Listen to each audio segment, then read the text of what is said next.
మన వేళ్లతో మన కంటనే పొడిచే ప్రయత్నం విఫలమైంది. నిఘా వర్గాల హెచ్చరికలతో పాకిస్తాన్ పాపం బద్దలైంది. రహస్య పత్రాలను సేకరిస్తూ ఐఎస్ఐకి సహకరిస్తున్న ముఠా గుట్టు రట్టయింది. దేశంలో గూఢచర్యానికి పాల్పడుతున్న ఏజెంట్లను పోలీసులు అరెస్ట్ చేశారు. పోలీసులు అరెస్టు తర్వాత వారి నుంచి కీలక పత్రాలు, పలు రకాల చిత్రపటాలు, నకిలీ నోట్లను స్వాధీనం చేసుకున్నారు. పోలీసులు 5గురిని అరెస్ట్ చేయగా అందులో ఒక బీఎస్ఎఫ్ జవాన్ ఉండడం కలకలం రేపుతోంది.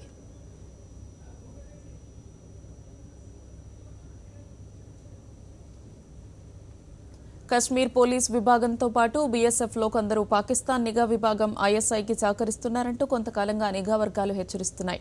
ఈ హెచ్చరికల నేపథ్యంలో పోలీసులు వేర్వేరు చోట్ల సోదాలు నిర్వహించారు. అనుమానితుల కదలికలపై కన్నేసిన స్పెషల్ టీమ్స్ జమ్మూ కశ్మీర్, లక్నో, కోల్కతాల్లో సోదాలు ముమ్మరం చేశాయి.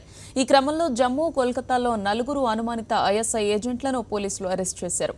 వారితో పాటు బీఎస్ఎఫ్ హెడ్ కానిస్టేబుల్ అబ్దుల్ రషీద్ను కూడా అదుపులోకి తీసుకున్నారు.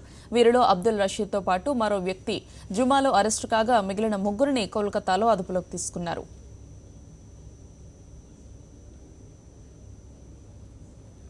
ఐఎస్ఐ కదలికలపై కన్నేసిన స్పెషల్ టీమ్స్ కోల్కతాలో విస్తృతంగా సోదాలు చేపట్టాయి.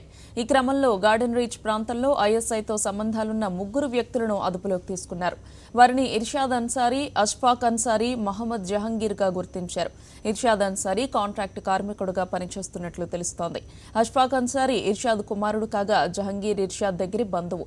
ఇర్షాద్, జహంగీర్లు గత 10 ఏళ్లుగా ఐఎస్ఐకి సహకరిస్తున్నట్లు సమాచారం.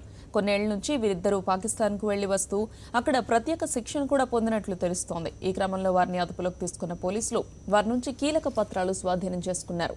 Garden Reach shipyard, Netaji Subhash Chandrabose shipyard కు సంబంధించిన చిత్రపటాలతో పాటు 5 లక్షల విలువైన నకిలీ కరెన్సీని కూడా స్వాధీనం చేసుకున్నారు.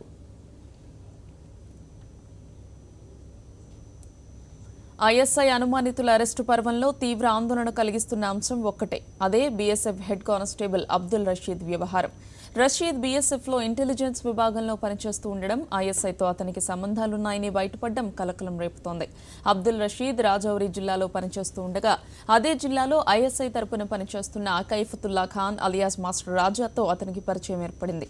ఒక పాఠశాలలో లైబ్రరీ అసిస్టెంట్గా పనిచేస్తున్న కైఫతుల్లా 2013లో పాకిస్తాన్ వెళ్లి శిక్షణ పొందినట్లు తెలుస్తోంది.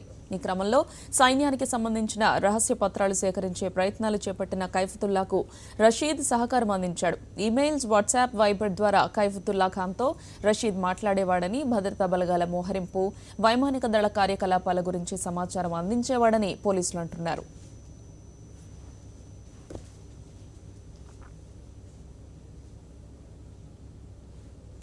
ఈ క్రమంలోనే భోపాల్కు వెళ్లేందుకు జమ్మూ రైల్వే స్టేషన్కు వచ్చిన కైఫతుల్లాను పోలీసులు అరెస్ట్ చేశారు. అతనిచ్చిన సమాచారంతో ఆ తర్వాత రషీద్ను అదుపులోకి తీసుకున్నారు.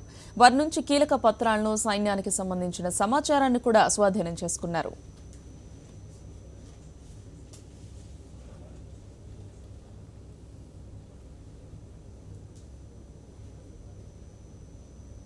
ఉత్తరప్రదేశ్లో ఐఎస్ఐ కలకలం రేగింది. మీరట్లో ఒక ఐఎస్ఐ ఏజెంట్ను పోలీసులు అరెస్ట్ చేశారు. అతని నుంచి కీలక పత్రాలను స్వాధీనం చేసుకున్నారు. అతన్ని పాకిస్తాన్లోని తారామది చౌక్కు తరలించిన మహమ్మద్ ఇజాజ్ అలియాస్ మహమ్మద్ కలాంగా గుర్తించారు. ఐఎస్ఐ ఏజెంట్ ఒకరు బంగ్లాదేశ్ నుంచి ఉత్తరప్రదేశ్కు అడుగుపెట్టాడని, రక్షణ శాఖ కార్యకలాపాలను తెలుసుకోవడానికి అతను వచ్చాడని స్పెషల్ టాస్క్ ఫోర్స్ పోలీసులకు నిఘా వర్గాల నుంచి సమాచారం అందింది. ఈ సమాచారంతో సోదాలు నిర్వహించిన ఎస్టీఎఫ్ మీరట్లో అనుమానాస్పదంగా తిరుగుతున్న వ్యక్తిని అరెస్ట్ చేశారు. అతని నుంచి భారత ఆర్మీకి సంబంధించిన పత్రాలు, పాకిస్తాన్ ఐడి ప్రూఫ్, బెంగాల్కు చెందిన నకిలీ ఓటర్ కార్డు, నకిలీ Aadhaar card, Delhi metro card, laptop, pen డ్రైవ్ను స్వాధీనం చేసుకున్నారు.